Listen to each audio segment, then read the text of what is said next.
ಎಲ್ಲರಿಗೂ ನಮಸ್ಕಾರ. ಸಮೃದ್ಧಿ ಅಡುಗೆ ಮನೆಗೆ ಸ್ವಾಗತ. ನಾನಿವತ್ತು ಒಂದು ಸ್ಪೆಷಲ್ ಆದಂಥ ಮತ್ತು ನೀವು ಯಾವತ್ತೂ ಕೂಡ ಮಾಡಿ ತಿಂದೇ ಇರುವಂತಹ ಬ್ರೇಕ್ಫಾಸ್ಟ್ ರೆಸಿಪಿನ ಇವತ್ತು ನಿಮಗೆ ತಿಳಿಸ್ಕೊಡ್ತಿದ್ದೀನಿ. ನಾನೀಗ ಇಲ್ಲಿ ಒಂದು ಬೌಲ್ ಆಗುವಷ್ಟು ನೇರಳೆ ಹಣ್ಣನ್ನು ತೊಗೊಂಡಿದ್ದೀನಿ. ನೇರಳೆ ಹಣ್ಣನ್ನು ಈ ರೀತಿ ಸಣ್ಣ ಸಣ್ಣದಾಗಿ ಕಟ್ ಮಾಡ್ಕೊಳ್ಬೇಕು. ಅದರಲ್ಲಿರುವಂಥ ಬೀಜನ ತಗೋಬೇಕು. ನೋಡಿಕೊಂಡು ಹುಷಾರಾಗಿ ಕಟ್ ಮಾಡ್ಕೊಳ್ಳಿ, ಯಾಕಂದರೆ ಇದರಲ್ಲಿ ಸಣ್ಣ ಸಣ್ಣದಾಗಿ ಹುಳ ಇರುತ್ತೆ. ಅದಕ್ಕೋಸ್ಕರ ನೋಡಿ ನಾವು ಈ ರೀತಿ ಕಟ್ ಮಾಡ್ಕೊಳ್ಬೇಕು. ನೇರಳೆ ಹಣ್ಣನ್ನು ಸಾಧ್ಯ ಆದಷ್ಟು ಉಪಯೋಗಿಸಿ, ಯಾಕಂದರೆ ಶುಗರ್ ಯಾರ್ಯಾರಿಗಿದೆ ಅವರಂತೂ ಮಿಸ್ ಮಾಡೋದೇ ಇಲ್ಲ. ಶುಗರ್ನ ಕಂಟ್ರೋಲ್ ಮಾಡೋಕ್ಕೆ ಮತ್ತು ನಮ್ಮ ಬ್ಲಡ್ನ ಇಂಪ್ರೂವ್ ಮಾಡೋಕ್ಕೆ ತುಂಬಾ ಸಹಾಯ ಮಾಡುತ್ತೆ. ನೋಡಿ ಈ ರೀತಿ ಸಣ್ಣ ಸಣ್ಣದಾಗಿ ಕಟ್ ಮಾಡಿಕೊಂಡು ಈಗ ಇದನ್ನು ನಾನು ಒಂದು ಸಣ್ಣದಾದಂಥ ಮಿಕ್ಸಿ ಜಾರ್ನಲ್ಲಿ ಹಾಕ್ಕೊಳ್ತಾ ಇದ್ದೀನಿ. ಮಿಕ್ಸಿ ಜಾರ್ಗೆ ಹಾಕ್ಕೊಂಡು ನುಣ್ಣಗೆ ಪೇಸ್ಟ್ ಮಾಡ್ಕೊಳ್ಬೇಕು. ಈ ನೇರಳೆ ಹಣ್ಣಲ್ಲಿ ನಾರಿನಂಶ ಹೆಚ್ಚಾಗಿರೋದ್ರಿಂದ ಡೈಜೆಷನ್ ಪ್ರಾಬ್ಲಮ್ ಯಾರ್ಯಾರಿಗಿರುತ್ತೆ ಅವರು ಕೂಡ ಮಿಸ್ ಮಾಡದೆ ತಿನ್ನಬೇಕು. ನೋಡಿ ಈ ರೀತಿ ಫೈನಾಗಿ ನಾನು ನೋಡಿ ಎಷ್ಟು ಸ್ಮೂತಾಗಿ ಕ್ರೀಮಿ ಟೆಕ್ಸ್ಚರಲ್ಲಿ ಮಿಕ್ಸಿ ಜಾರ್ಗೆ ಹಾಕ್ಕೊಂಡಿದ್ದೀನಿ. ಈಗ ನಾನೊಂದು ಪಾತ್ರೆನ ತಗೊಂಡು ಅದಕ್ಕೆ 1 ಕಪ್ ಆಗುವಷ್ಟು ಅಕ್ಕಿ ಹಿಟ್ಟನ್ನು ಹಾಕ್ಕೊಳ್ತಿದ್ದೀನಿ. ಒಂದು ಅರ್ಧ ಟೇಬಲ್ ಸ್ಪೂನ್ ಆಗುವಷ್ಟು ಜೀರಿಗೆ, ಹಾಗೆ ರುಚಿಗೆ ತಕ್ಕಷ್ಟು ಉಪ್ಪನ್ನು ಹಾಕ್ಕೊಳ್ತಿದ್ದೀನಿ. ಈಗ ಆಗಲೇ ಮಿಕ್ಸಿ ಜಾರ್ಗೆ ಹಾಕಿಟ್ಟಿದ್ದಂಥ ನೇರಳೆ ಹಣ್ಣಿನ ಪೇಸ್ಟನ್ನು ನೋಡಿ ಈ ರೀತಿ ನಾನಿಲ್ಲಿ ಮಿಕ್ಸ್ ಮಾಡ್ಕೊಳ್ತಿದ್ದೀನಿ. ಈ ಒಂದು ರೆಸಿಪಿ ಮಕ್ಕಳಿಗೆ ಅಟ್ಲೀಸ್ಟ್ ವಾರದಲ್ಲಿ 2-3 ಸಲಿನಾದರೂ ಮಾಡಿಕೊಡಿ. ಮಕ್ಕಳ ಡೈಜೆಷನ್ ಖಂಡಿತ ಇಂಪ್ರೂವ್ ಆಗುತ್ತೆ.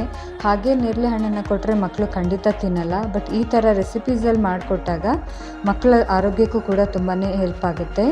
ನೋಡಿ ಈ ರೀತಿ ನಾನಿಲ್ಲಿ ಒಂದು 2 ಕಪ್ ಆಗುವಷ್ಟು ನೀರನ್ನು ಹಾಕ್ಕೊಳ್ತಾ ಇದ್ದೀನಿ. ಈಗ ನಾವಿದನ್ನು ಚೆನ್ನಾಗಿ ಮಿಕ್ಸ್ ಮಾಡ್ಕೊಳ್ಬೇಕು. ಅಂದರೆ ನೋಡಿ ಈ ರೀತಿ ಗಂಟೆಲ್ಲ ಇರುತ್ತಲ್ಲ, ಇದೆಲ್ಲ ಹೋಗೋವರೆಗೂ ಈ ರೀತಿ ನಾವು ಚೆನ್ನಾಗಿ ಮಿಕ್ಸ್ ಮಾಡ್ಕೊಳ್ಬೇಕು ಈ ರೀತಿ ಮಿಕ್ಸರಿಂದ. ಸೊ ಈ ಥರ ಮಿಕ್ಸ್ ಮಾಡ್ಕೊಳ್ಳೋದ್ರಿಂದ ದೋಸೆ ಚೆನ್ನಾಗಿ ಬರುತ್ತೆ. ನೋಡಿ ಈ ರೀತಿ ನೀಟಾಗಿ ನಾವು ಎಷ್ಟು ಚೆನ್ನಾಗಿ ಪರ್ಫೆಕ್ಟಾಗಿ ರೆಡಿಯಾಗಿದೆ ಅಂತ. ಈಗ ನಾವಿದಕ್ಕೆ ಉಳಿದಿರುವಂಥ ಮಸಾಲೆ ಪದಾರ್ಥಗಳನ್ನು ಹಾಕ್ಕೊಳ್ಳೋಣ. ಇದಕ್ಕೆ ನಾನು ಒಂದು 1/4 ಕಪ್ ಆಗುವಷ್ಟು ಚಿರೋಟಿ ರವೆನ ತಗೊಳ್ತಿದ್ದೀನಿ. ಹಾಗೆ ಒಂದು ಅರ್ಧ ಸಣ್ಣದಾಗಿ ಹಚ್ಚಿರುವಂಥ ಈರುಳ್ಳಿ, ಒಂದು 2 ಹಸಿಮೆಣಸಿನ್ಕಾಯಿ, ಸ್ವಲ್ಪ ಸಣ್ಣದಾಗಿ ಹಚ್ಚಿರುವಂಥ ಕೊತ್ತಂಬರಿ ಸೊಪ್ಪನ್ನು ಹಾಕ್ಕೊಂಡು ಮಿಕ್ಸ್ ಮಾಡ್ಕೊಳ್ಬೇಕು. ಇಷ್ಟೇ ಐಟಮ್ಸು, ನಾವೇನು ಎಕ್ಸ್ಟ್ರಾ ಏನೂ ಯೂಸ್ ಮಾಡ್ತಾ ಇಲ್ಲ. ಇಮಿಡಿಯೇಟಾಗಿ ಇನ್ಸ್ಟೆಂಟಾಗಿ ಕೂಡ ನೀವು ಇದನ್ನು ಮಾಡ್ಕೊಳ್ಬೋದು. ನೋಡಿ ಎಷ್ಟು ಚೆನ್ನಾಗಿ ಪರ್ಫೆಕ್ಟಾಗಿ ದೋಸೆ ಹದದಲ್ಲಿ ರೆಡಿ ಆಗಿದೆ ಅಂತ. ಈಗ ಇದಕ್ಕೆ ಬೇಕಾಗಿರುವಂಥ ಒಂದು ಚಟ್ನಿನ ನಾವಿಲ್ಲಿ ರೆಡಿ ಮಾಡ್ಕೊಳ್ಳೋಣ. ನಾನಿಲ್ಲಿ ಒಂದು ಸಣ್ಣದಾದಂಥ ಮಿಕ್ಸಿ ಜಾರ್ನ ತೊಗೊಂಡು ಒಂದು ಸ್ವಲ್ಪ ಹುರಿಗಡಲೆ ಮತ್ತು ಒಂದು ಸ್ವಲ್ಪ ಹುರಿದಿರುವಂಥ ಕಡಲೆ ಬೀಜನ ತೊಗೊಂಡಿದ್ದೀನಿ. ಒಂದು ಬೆಳ್ಳುಳ್ಳಿನ ಸಿಪ್ಪೆ ಸುಲಿದು ತೊಗೊಂಡಿದ್ದೀನಿ. ಹಾಗೆ 2-3 ಹಸಿಮೆಣಸಿನ್ಕಾಯಿ, ಸ್ವಲ್ಪ ತುರಿದಿರುವಂಥ ಹಸಿ ಕೊಬ್ಬರಿ, ಹಾಗೆ ಸ್ವಲ್ಪ ಸಣ್ಣಗೆ ಹಚ್ಚಿರುವಂಥ ಕೊತ್ತಂಬರಿ ಸೊಪ್ಪು, ರುಚಿಗೆ ತಕ್ಕಷ್ಟು ಉಪ್ಪನ್ನು ಹಾಕ್ಕೊಳ್ತಾ ಇದ್ದೀನಿ. ಇದಕ್ಕೆ ನೀವು ಬೇಕಂದರೆ ಸ್ವಲ್ಪ ಹುಣಸೆ ಹಣ್ಣನ್ನು ಕೂಡ ಆ್ಯಡ್ ಮಾಡ್ಕೊಳ್ಬೋದು. ಈಗ ಇದಕ್ಕೆ ನಮಗೆ ಬೇಕಾಗಿರುವಷ್ಟು ನೀರನ್ನು ಹಾಕ್ಕೊಂಡು ನೋಡಿ ಈ ಥರ ನುಣ್ಣಗೆ ಪೇಸ್ಟ್ ರೀತಿ ಮಾಡ್ಕೊಳ್ಬೇಕು. ನೋಡಿ ಎಷ್ಟು ಸಾಫ್ಟಾಗಿ ಪೇಸ್ಟ್ ರೆಡಿ ಆಗಿದೆ ಅಂತ. ಈಗ ಇದನ್ನು ನಾನು ಬೌಲ್ಗೆ ಶಿಫ್ಟ್ ಮಾಡಿಕೊಂಡು ಸಣ್ಣದಾಗಿ ಒಗ್ಗರಣೆಯನ್ನು ಹಾಕ್ಕೊಂಡಿದ್ದೀನಿ. ಒಗ್ಗರಣೆಗೆ 2 ಟೇಬಲ್ ಸ್ಪೂನ್ ಎಣ್ಣೆ, ಸಾಸಿವೆ, ಜೀರಿಗೆ ಮತ್ತು ಕರಿಬೇವಿನ ಸೊಪ್ಪನ್ನು ಉಪಯೋಗಿಸ್ಕೊಂಡಿದ್ದೀನಿ. ಈಗ ಚಟ್ನಿ ರೆಡಿಯಾಗಿದೆ. ಈಗ ಆಗಲೇ ರೆಡಿ ಮಾಡಿ ಇಟ್ಕೊಂಡಿದ್ವಲ್ಲ ದೋಸೆ ಹಿಟ್ಟು ಪರ್ಫೆಕ್ಟಾಗಿ ಕರೆಕ್ಟಾಗಿದೆ. ಈಗ ಇದಕ್ಕೆ ನಾನು ಮತ್ತೆ ಇನ್ನೂ 1 ಕಪ್ ಆಗುವಷ್ಟು ನೀರನ್ನು ಹಾಕ್ಕೊಳ್ತಾ ಇದ್ದೀನಿ.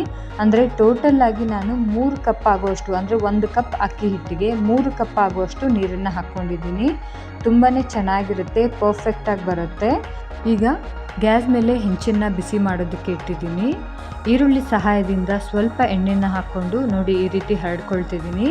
ಈ ಒಂದು ಪದಾರ್ಥವನ್ನು ಈಗ ನೋಡಿ ಎಷ್ಟು ಚೆನ್ನಾಗಿ ಬರ್ತಾ ಇದೆ ಅಂತ. ಹೆಂಚು ಚೆನ್ನಾಗಿ ಕಾದಿರಬೇಕು, ಆಗ ಮಾತ್ರ ಈ ಥರ ಬರುತ್ತೆ. ನೋಡಿ ಈ ರೀತಿ ಹೋಲೆಲ್ಲ ಬರ್ತಿದೆ ಅಂದರೆ ನಾವು ಮಿಕ್ಸ್ ಮಾಡ್ಕೊಂಡಿರೋದು ಕರೆಕ್ಟಾಗಿದೆ ಅಂತ. ನೋಡಿ ಪರ್ಫೆಕ್ಟಾಗಿ ಬಂದಿದೆ. ಇದನ್ನು ಲೋ ಫ್ಲೇಮಲ್ಲಿ ಇಟ್ಕೊಂಡು ಈ ರೀತಿ ಚೆನ್ನಾಗಿ ಬೇಯಿಸ್ಕೊಳ್ಬೇಕು.